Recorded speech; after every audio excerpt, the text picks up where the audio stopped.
Everyone, మన దసరా నవరాత్రులు అంటే 9 రాత్రులు కాదండో. ఈ సంవత్సరం స్పెషల్ 10 రాత్రులు అయినాక 11వ రోజు మనం ఉద్వాసన చేసుకుంటాం. ఇలా 10 సంవత్సరాలకు ఒకసారి వస్తుంది. రోజు మనం మొదటి 3 అవతారాలు చూద్దాం. మొదటిది బాలా త్రిపుర సుందరి అవతారం. ఈ అమ్మవారైన మన లలితమ్మ ఉండే స్వరూపాల్లో తన హృదయంలో నుంచి వచ్చిందే మన ఈ బాలా త్రిపుర సుందరి అవతారం అన్నమాట. బండాసురుడు అనే రాక్షసుడితో యుద్ధం చేసేటప్పుడు మన అమ్మవారు స్వయంగా వెళ్ళి ఆ రాక్షసుల్ని సంహరిద్దాం అనుకుంటే, లేదమ్మా నేను వెళ్తాను, బండాసురుడు ఆయన రావట్లేదు కదా, తన 30 కుమారులు పంపిస్తున్నాడు కదా ఈ 2వ రోజు యుద్ధంలో, దీనికి మీరెందుకు, నేను వెళ్ళి సంహరించి వస్తానని హంసవాహనం ఎక్కి నారాయణాస్త్రం ప్రయోగించి వాళ్ళని సంహరిస్తుందన్నమాట. మన లలితమ్మ యొక్క నిర్మలమైన కౌమార రూపమే ఈ బాలా త్రిపుర సుందరి అవతారం.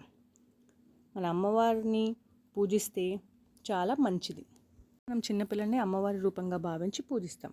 రెండవది మన గాయత్రీదేవి అవతారం. అందరికీ గాయత్రీదేవి మంత్రం తెలిసిందే కదా. మన అమ్మవారు గాయత్రీదేవి పంచముఖాలతో అంటే 5 ముఖాలతో ముత్యం, పగడం, బంగారం, నీలం, తెలుపు రంగుల్లో ఉంటాయి ఆవిడ ముఖాలు. ఇవి పంచభూతాలకు ప్రతీక అన్నమాట. ఆవిడికి 10 చేతులు, మన 10 దిక్కులకి మూలం అన్నమాట. ఈ మంత్రం పఠిస్తే మనకి ప్రకృతికి అనుసంధానం కలుగుతుందని భావిస్తారు. మన గాయత్రి మంత్రం పఠిస్తే మనకి బుద్ధిని ప్రేరేపించుతుందని మన ఆ తల్లి గాయత్రీదేవి మంత్రాన్ని పఠిస్తాము.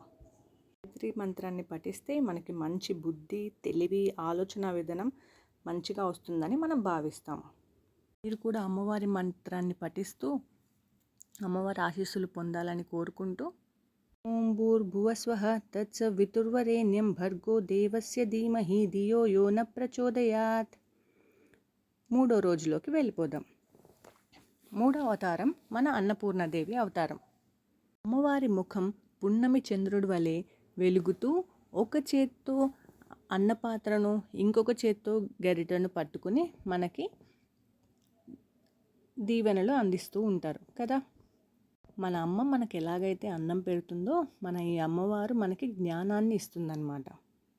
ఎలాగైతే చక్రరాక అనే పక్షి తనకి తెలియకుండానే అమ్మవారి గుడి చుట్టూ ప్రదక్షిణం చేసి అక్కడ ప్రసాదం తిని మోక్షం పొంది స్వర్గానికి వెళ్ళి జన్మల తర్వాత రాజై పుట్టి తనకి జన్మాంతర జ్ఞానం లభించిందో, మీరు కూడా అమ్మవారి ఆశీస్సులు పొందాలని కోరుకుంటున్నాను.